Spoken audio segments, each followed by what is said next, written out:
नमस्ते, मैं डॉक्टर कंचन गुप्ता आज आपको एक कथा जो महाभारत में भी है, वह कथा संघर्ष, त्याग, विश्वास, आशा, प्रेम, वियोग और पीड़ा की कथा है।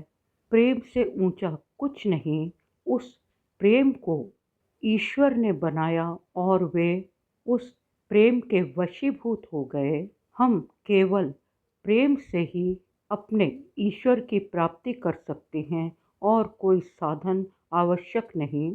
तुलसीदास जी ने रामचरितमानस में कहा है, बिनु परतीति प्रीति ना होई।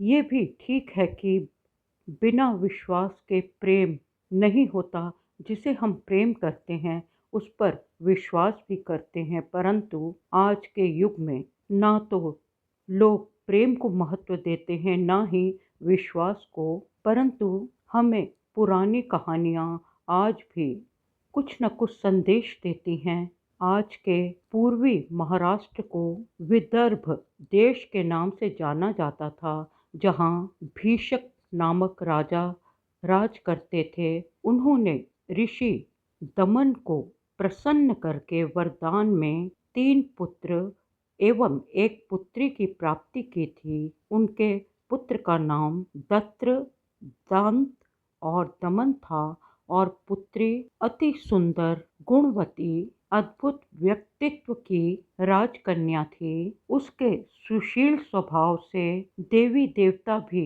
उसके प्रति प्रेम भाव रखते थे और पड़ोसी देश निषाद देश में वीरसेन नामक राजा का पुत्र नल अति सत्यवादी, ब्राह्मण भक्त, पराक्रमी और प्रवीण योद्धा था।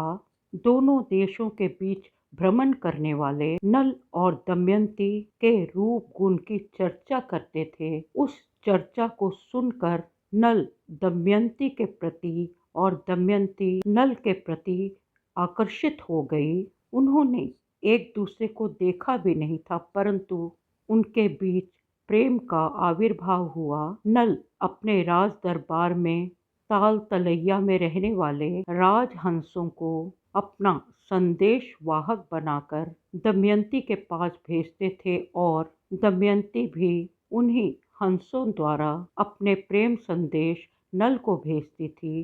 राजा भीष्म ने दमयंती का स्वयंवर रचाया। दमयंती के रूप गुण से प्रभावित होकर सभी देवी देवता, यक्ष, गंधर्व उस स्वयंवर में आए। पंचदेव इंद्र, वरुण, अग्नि, वायु ने अपना रूप नल जैसा बनवाया और नल इस स्वयंवर में न आए, इसलिए वरुण देव ने नल के निकलते ही उसके आगे उमड़ते हुए जल के दरिया बहा दिए, परंतु नल ने अपनी दृष्टि से उस जल को सुखा दिया। अग्निदेव ने नल के रास्ते में भयंकर अग्नि का निर्माण किया। नल ने अपनी दृष्टि से उस अग्नि को बुझा दिया।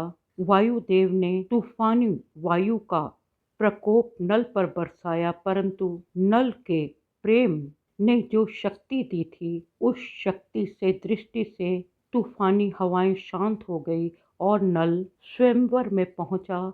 दमयंती के प्रेम की पराकाष्ठा शुद्ध प्रेम ने असली नल को पहचाना और उसके गले में वरमाला डाल दी।